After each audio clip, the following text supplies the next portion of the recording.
They didn't stamp the passport. It feels pretty dodgy. Come. It's good. Ginger, for safety reasons. We in Albania? When I say we're in Serbia, well, it's not just you and I. Ginger's joining us. Ginger here. We have an adventure ahead, 7 countries in 7 days. Let's go.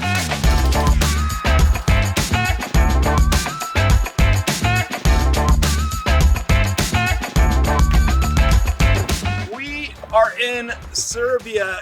Yes, just left Belgrade behind.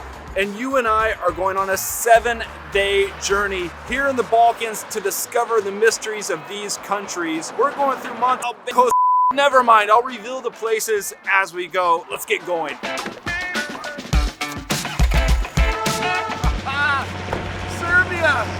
All right, this isn't just a trip of fun and laughs. I have a few questions before we head down the road. And down the road, well, off that way, it's a significant destination in world history, and I'll explain that when we get there. Stick with me. But the questions I want to answer along the way during our 7-day trip are these. Where the heck are we? What to pack when you're coming to the Balkans? How to travel around the Balkans? Is it safe here? Seems safe so far, but we'll get into that. Southeast versus Central Europe. A little bit of geography. We're gonna go over that. What language, Ginger, what language?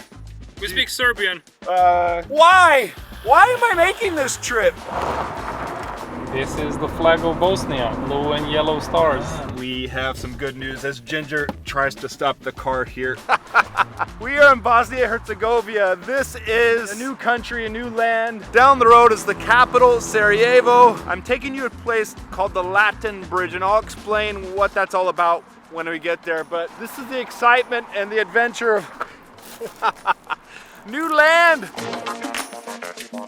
So these bureks, they're the typical Bosnian treats, savory in this case. I'm gonna get a chicken this morning, and they look like wrapped intestines, but they're not.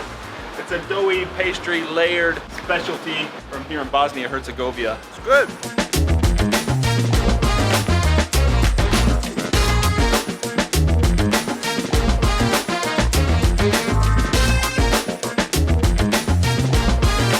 Up there, that's the Latin Bridge, and this unassuming structure over the river, it sparked World War I. How did it all happen? What led to the events that unfolded here on the bridge? Let's uncover it together. I think it was there on the north end, and this is where the assassination took place of the Archduke of the Austrian Empire, the Austrian-Hungarian Empire, Franz Ferdinand, and his wife by the Bosnia Serb Gavrilo Princip. There are 2 sides to this story, and I'm gonna get to the other side in a minute.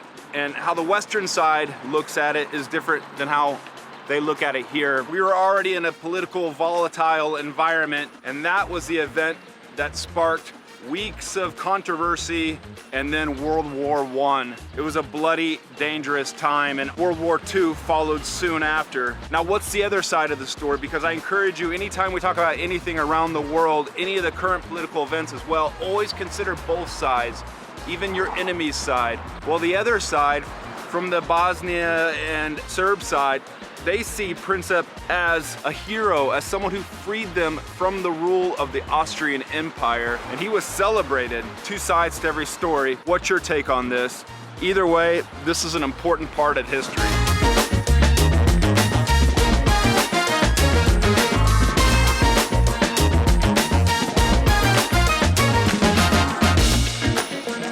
Now, I don't like to focus too much on history, but the importance for me in that bridge there is how some seemingly small, insignificant event can change our lives forever. Now stick with us, because I have another place to take us, another new country nestled between the serene Adriatic Sea and rugged mountains. I think it's over that way.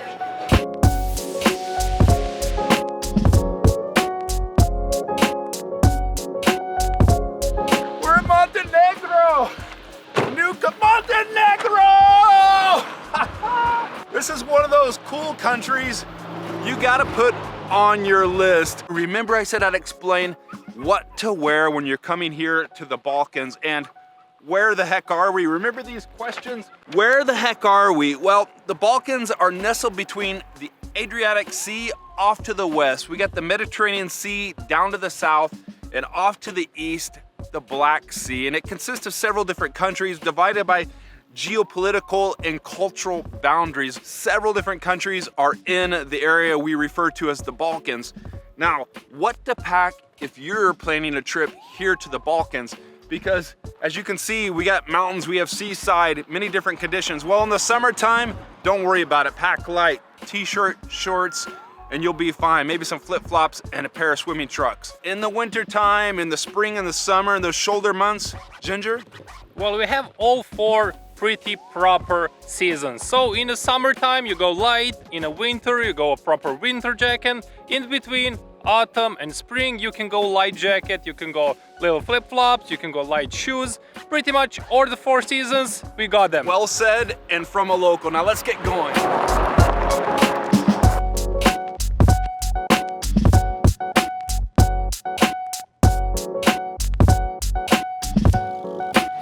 Just real quick, I want to say thank you to Rimowa. This video is brought to you by the excellent German luggage manufacturer. And if you get one like I did, do as I do and personalize it. Put your name on there, get a marker, specialize it, make it your own. And what I love about this, it's lightweight, so it's easy on the go. Slam it in the overhead on a plane when you're traveling and you're off.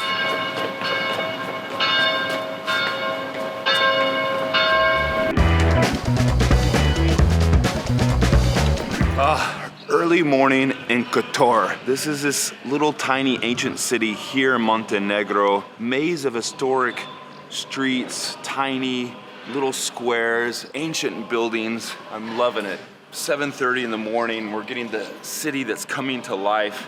The cruise ships will come here at dock, and this is one of Europe's largest inlets in Southern Europe. We have a problem though. Last night I was looking online, and Albania, the North Korea of Europe once called, could be a problem to enter with our Serbian plate car. In fact, the rental car company told us when I rented it not to go there. So I'm uncertain if we're gonna be able to enter the country. That's our next destination, but we'll cross that bridge when we come to it. So many beautiful places on the coast, so many beautiful beaches, so many beautiful yachts. And Greg was like, no, Ginger, let's just go this way. Get back to Kotor.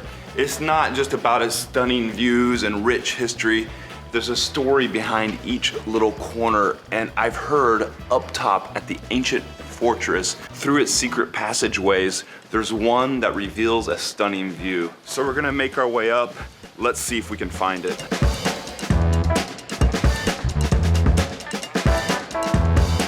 So when you get here, when your cruise ship docks, or if you drive in on the scenic roads to get to this town and want to climb up the fortress, there are 3 different ways that are marked on maps throughout the city. Pick one of them, any one of them. Ticket costs 15 euro. Hey, it's well worth it. Ginger, I think this could be, I think this could be the secret view that we're looking for. Yeah, I think I'm looking forward to the secret view. Yeah. We were lacking some views over here. Yeah. So. Oh, there's a secret one. I'm looking forward to see the secret one. Come. You sure we're going this way? Whoa. Oh wow. Is this the secret entrance? This is great. I think hiking up a city, a town like this, lets you slowly uncover the city below and also above the hidden gems it has. And for me, Montenegro is one of those hidden gems of the Balkans. I found it, this is it, but to be honest, it doesn't seem very much like a secret viewpoint. What's your definition of a secret viewpoint? And now over there, it's what they call the North Korea of Europe. And well, stick with me because we have to discover whether or not we can get into Albania. Hello. Yeah. It's okay? Thank you. Are we in Albania? Yes. No stamp? We're in Albania. They didn't stamp the passport. I love Albania, but it feels pretty dodgy. I can't believe it. I mean, there was a bit of anxiety, tension, and all that before we came here. We're in Albania. I mean, in my research, this place has been called the North Korea of Europe back in the day. And yeah, it's been closed off.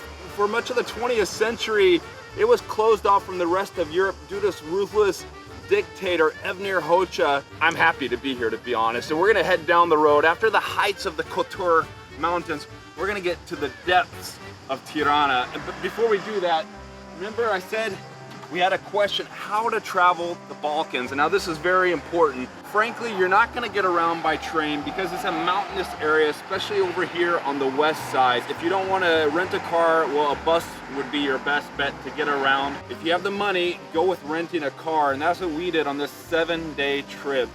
And we rented this little car right here, the Renault Clio. I think it's a 1-liter car. It's a hybrid car. Price on this, well, it was 370 euro for 7 days. That didn't include insurance. I have my own hire car insurance. Anyways, let's get down the road. We really want to get into Albania. And when I say the depths of Tirana, I mean underground stuff. If you're wondering what I'm talking about, well, stick with us because we got about 100 kilometers to go down the road and I'll show you.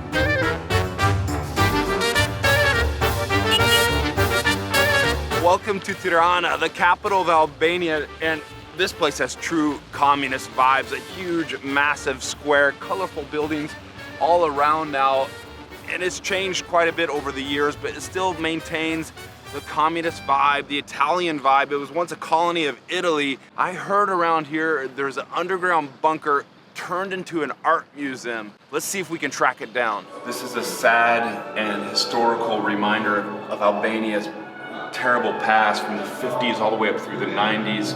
Hoxha's dictatorship, regime rule on the country, all the money he put into bunkers and those mushroom igloos you see all around the country. There's around 170,000 of those. And here in the center, they created a museum out of this bunker with an igloo entrance. And through here, entering all the little bunker rooms, there's the history, the stories that went on so he could keep his regime in place over those years. And you can imagine the tortures, the killings. Around 5,500 documented people were killed, people trying to escape the country in search of a better life in those decades.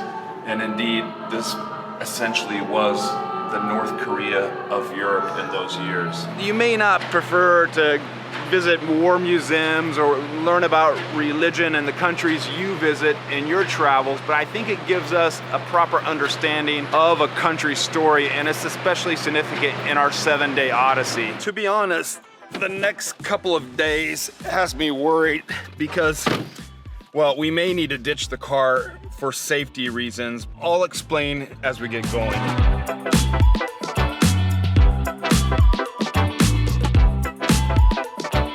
We are now entering Macedonia. Yeah, we are. We're gonna see if it's gonna be the same thing like it was entering Albania with no passports, no stamps. Follow. Are we good? Yeah, but Thank you. Mountains, mosque. This is strange. You're already over the border here in the North Macedonia, and you might be asking, where the heck is South Macedonia? I've never heard of that.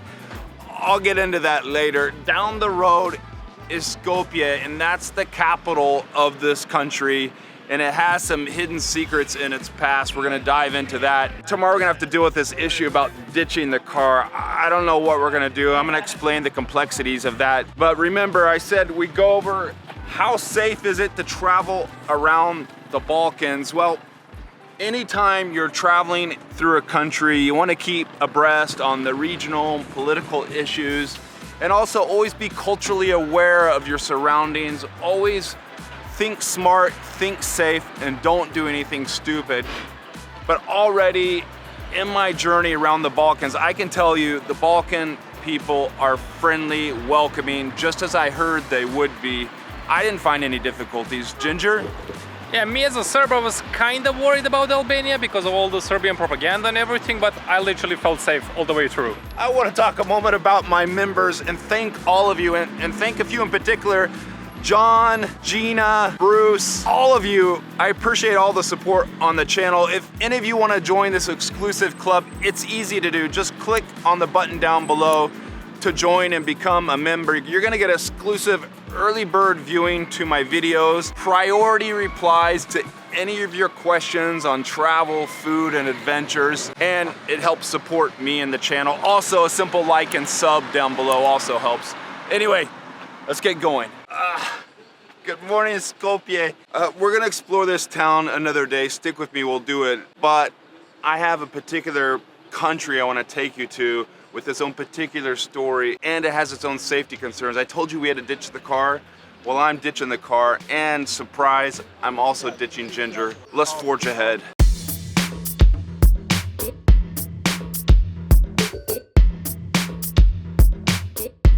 Guess where we're at? Yeah, Kosovo. This is the secret place I wanted to take you to. And remember how I said Montenegro was the second newest country in the entire world behind South Sudan? Well, there was a bit of a catch. It is Kosovo, although it's not fully recognized by the UN. It's a bit of a gray area, but who cares?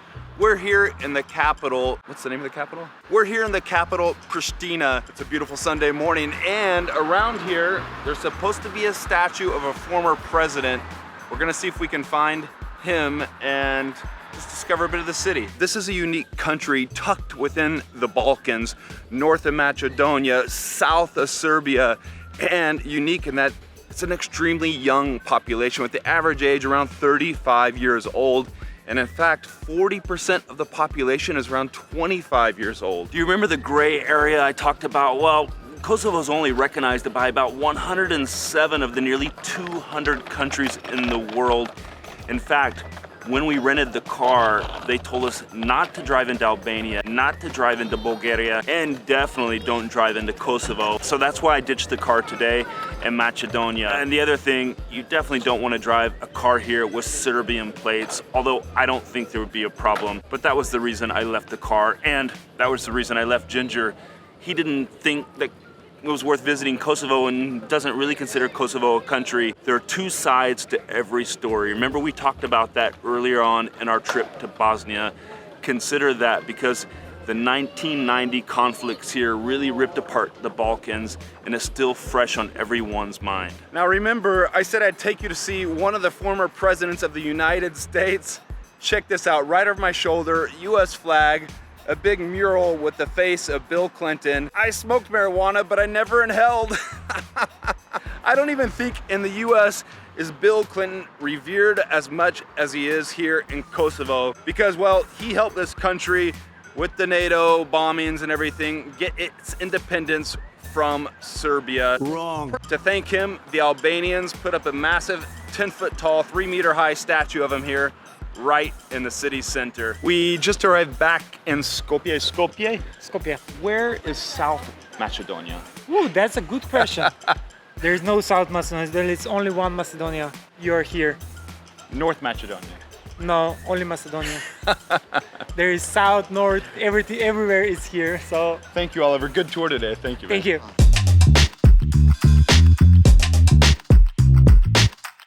This capital city could be the most unique city in all of Europe, perhaps one of the most tackiest capitals in all of Europe. As you can see around me right now on this bridge, there are around 30 statues or so. There's somewhere between 300, 350 statues in the whole city center. And what's up with all the weird cement structures we see around? It came about in the 1960s because you have to remember Skopje, it was nearly leveled in 1963 in an earthquake. And then at that time, the city rounded up an architect to redesign a lot of the buildings and what was a popular style at the time, brutalism. And that's this kind of modern style, cement structures, curves, holes, cement pointing out left and right. I like it. And a lot of it's been changed over the years and some of it's been covered because there was this project 2014 that's a hot topic, controversial issue that brought us to where we are today. Thousands of statues and debt for the country because to get this project done, it cost them around 280 to 300 million euro, a massive amount of money for a poor country that was fighting with poverty and still is. In fact, so controversial was it that when it finished up in 2014, the locals put more and more pressure on the city, and we had that color revolt in 2016, and you'll still see splashes of color on some of the big buildings around town. You can decide when you're walking around town which is your favorite statue. Out of the some 80 or so I've already seen this morning in my time here, I think it's this one, Memorial of fallen heroes with Lady Victory up there on the pillar above. It symbolizes for me in my life, and maybe for you, just keep forging ahead no matter how difficult things may be. Remember I said we could explain where is South Macedonia? Well, there ain't no South Macedonia, and North Macedonia is what it is simply because Greek wouldn't allow them to name Macedonia anything else, so they had to go with something else, and yes, it's North Macedonia. Now, why would I do this if I mean yes? Well, over the border that way, we're gonna find out. We're in Bulgaria!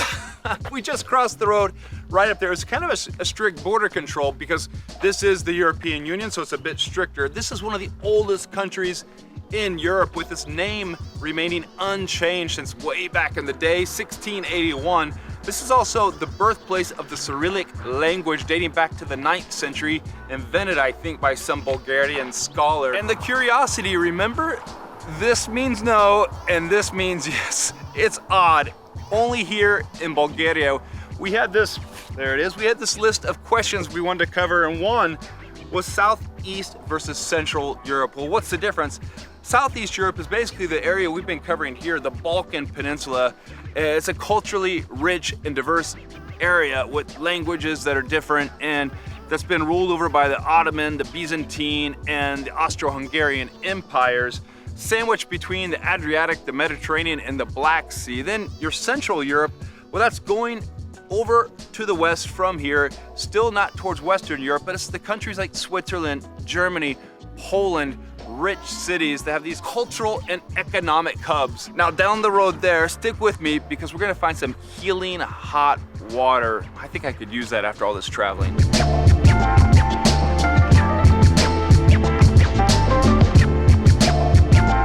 We've made it to the capital of Bulgaria, Sofia, but I wouldn't blame you if you thought this was Rome because there are Roman ruins all around this city. It's quite amazing to think that the Roman Empire 2,000 years ago stretched all around this part of Europe. And this particular site and some of the other ones they discovered when they were building the metro here in the capital city. In fact, right over there is the metro. Do as I'm doing when you're here in Sofia, just explore and take it all in.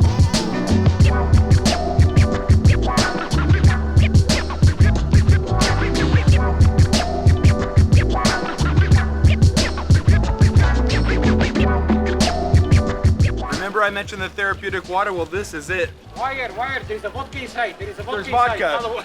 This is vodka water. It's warm, it's around 37 degrees Celsius, about the same as your body temperature.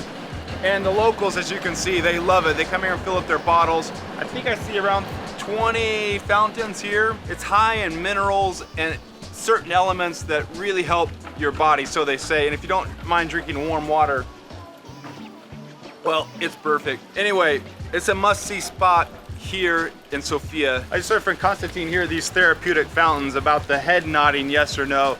It used to be the case in Bulgaria. You would go like this if that was yes, and this is no. Yes. But yes. now? Now it's just the same as the rest of the world. Well, I was wrong. Next though, stick with us because we're heading to the heart of the Balkans. Well, we made it. We're back to where this adventure began. We're in Serbia, and up the road is the heart of the Balkans, what I think is the heart of the Balkans. Remember, we wanted to talk about which languages do they speak here in the Balkans? Well, this is a culturally diverse region, and so in each country they speak different languages. In Serbia, it's Serbian. In Bosnia and Herzegovina, it's Bosnian. In Albania, it's Albanian. In Bulgaria, where we just left, Bulgarian. The only catch difference is in Kosovo, they speak Albanian. You can know a few different phrases that'll help you out, but rest assured, in most of the tourist areas, you can get by with English. But having a few of those local phrases in your pockets always help out. Hajmo.